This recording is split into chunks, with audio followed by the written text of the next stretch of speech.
Hi മക്കളെ, 2025 JEE exam ആദ്യത്തെ face എക്സാമിന് ഇനി ഏകദേശം 40-45 ദിവസങ്ങളാണ് നമ്മുടെ മുന്നിലുള്ളത്. എല്ലാവരും ഭംഗിയായിട്ട് പ്രിപ്പയർ ചെയ്തുകൊണ്ടിരിക്കുക എന്നറിയാം.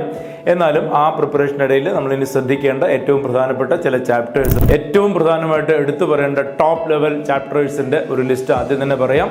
ശ്രദ്ധിക്കുക. GOC എന്ന ചാപ്റ്റർ, ജനറൽ ഓർഗാനിക് കെമിസ്ട്രി വരുന്ന ആദ്യത്തെ ചാപ്റ്റർ, ഏകദേശം 3-4 ചോദ്യങ്ങൾ നിർബന്ധമായിട്ട് നമ്മളതിൽ എക്സ്പെക്ട് ചെയ്യണം. ഒരു ചോദ്യം ഉറപ്പായിട്ടും പ്യൂരിഫിക്കേഷൻ എന്ന് ഉറപ്പായിട്ടും വരും. രണ്ടാമത് വരുന്ന ഒരു ചാപ്റ്റർ കെമിക്കൽ ബോണ്ടിങ് എന്ന ചാപ്റ്ററാണ്. അതിലും ഒരു 3-4 ചോദ്യങ്ങൾ. കാരണം കെമിക്കൽ ബോണ്ടിങ് എല്ലായിടത്തും വ്യാപിച്ച് കിടക്കുന്ന ഒരു P ബ്ലോക്ക് എന്നാണെങ്കിലും മറ്റുമെല്ലാം വരുന്നൊരു ചോദ്യങ്ങൾ നമ്മൾ എക്സ്പെക്ട് ചെയ്യേണ്ടതാണ്. അതുപോലെ കോർഡിനേഷൻ കെമിസ്ട്രി ആണെങ്കിലും ശരി, DNF ബ്ലോക്ക് എലിമെന്റ്സ് ആണെങ്കിലും ശരി, അമീൻസ് എന്ന് പറയുന്ന ചാപ്റ്റർ കഴിഞ്ഞ ഒരു അനാലിസിസ് നടത്തി കഴിഞ്ഞാൽ നമുക്ക് മനസ്സിലാവും. അമീൻസ് എന്ന് പറയുന്ന ചാപ്റ്ററിൽ നിന്ന് ധാരാളം ചോദ്യങ്ങൾ വരുന്നുണ്ട്. ഒരു 3 ചോദ്യമെങ്കിലും അമീൻസ് എന്നുള്ള ചാപ്റ്ററിൽ നിന്ന് വരാൻ സാധ്യതയുണ്ട്. അതുപോലെ alcohol, phenol ethers, aldehydes, organic chemistry overall ആയിട്ട്. ഫിസിക്കൽ കെമിസ്ട്രിയിൽ ഹൈലൈറ്റ് ചെയ്യണമെന്നുണ്ടെങ്കിൽ നോ ഡൗട്ട് കോർഡിനേഷൻ കെമിസ്ട്രി ശ്രദ്ധിക്കേണ്ടതാണ്.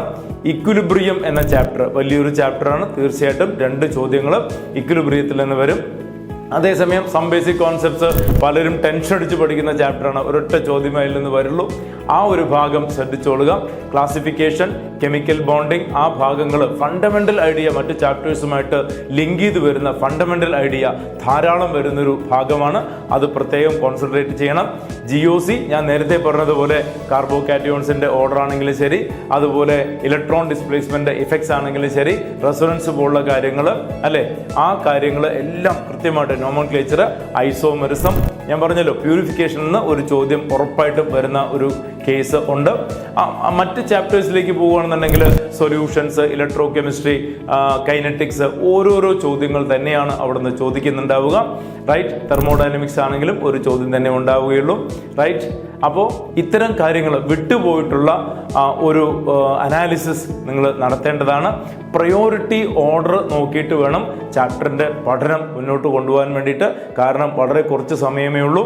റൈറ്റ്. അപ്പോൾ മാത്തമാറ്റിക്സിനും ഫിസിക്സിനും ഒക്കെ ചെലവഴിക്കുന്ന സമയം യഥാർത്ഥത്തിൽ കെമിസ്ട്രിക്ക് ആവശ്യമില്ല.